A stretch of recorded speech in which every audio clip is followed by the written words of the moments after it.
don't know if you saw the movie The Impossible with Naomi Watts. If that movie shows the best of human nature in the middle of a natural disaster, this movie probably shows the worst of human nature in a natural disaster. Is that a fair statement? That is fair. Although I think both show different sides of human nature. I mean, I love The Impossible, and actually was at the premiere, and Nicolas Lopez and I were there talking with Juan Bayona, the director, and we're like, oh, we did the Roger Corman version of your movie. Ours is so dark. It's an amazing, uplifting film. Aftershock, we wanted to show society falling apart and the literal and figurative collapse of society, and really make the movie about moral choices, about what would you do. Like, you survived the earthquake. First, you're in the earthquake, and it was all based on real stuff that happened. And we were sitting there and we're like, how would we handle these situations? Like, Lorenza Izzo, who plays Kylie, was in the club and her friend got his hands cut off.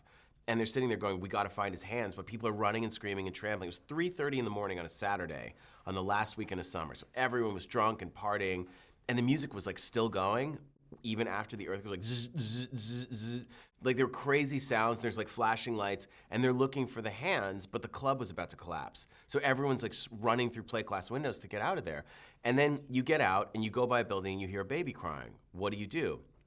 We'd all like to think we run in and we save the baby, but yet if you have a child, then are you gonna do that? Are you gonna risk your own life for a kid you don't know when the building could collapse? And every time the aftershocks hit, it's just like the deck was reshuffled. So we wanted to make a thriller and certainly a popcorn movie and a fun movie, but really make it these different tests where you show people sometimes doing the heroic thing or sometimes doing the selfish thing and the ramifications for each. Working with Nicolas as an actor on something you guys wrote together, what was that experience like for you? I love Nicolas Lopez as a filmmaker. I saw his film Promedio Rojo, which is on Netflix, which he made when he was 19 years old at a film festival, and I actually invited him to the editing room of Hostel. He's the first person who saw any footage from Hostel. I had 45 minutes cut. And we became fast friends. And I remember after Bastards, Quentin had said to me, now you can write great parts for yourself. And I never really done that. I never taken that opportunity.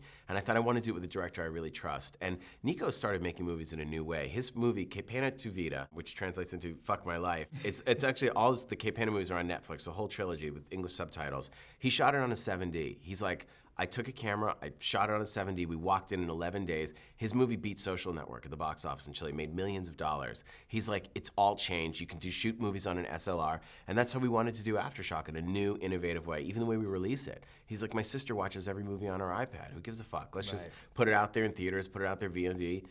So it's exciting to do things, to have it everywhere. It's exciting to do things in a new way. I wanted to ask you about casting Selena Gomez in the film.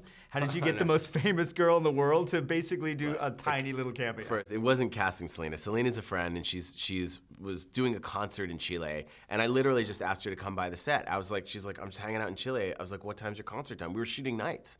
We were shooting all night. So I was like, well, we're starting at 11. We're going till 6 in the morning. So Selena came from her concert to set, and she saw what we were doing, the way we were shooting it, and she's like, God, I haven't acted in so long. I've been doing music. And we're like, let's just do a scene. It was like, let's make, and we just were like right there on the spot. We're like, fuck it, let's have fun.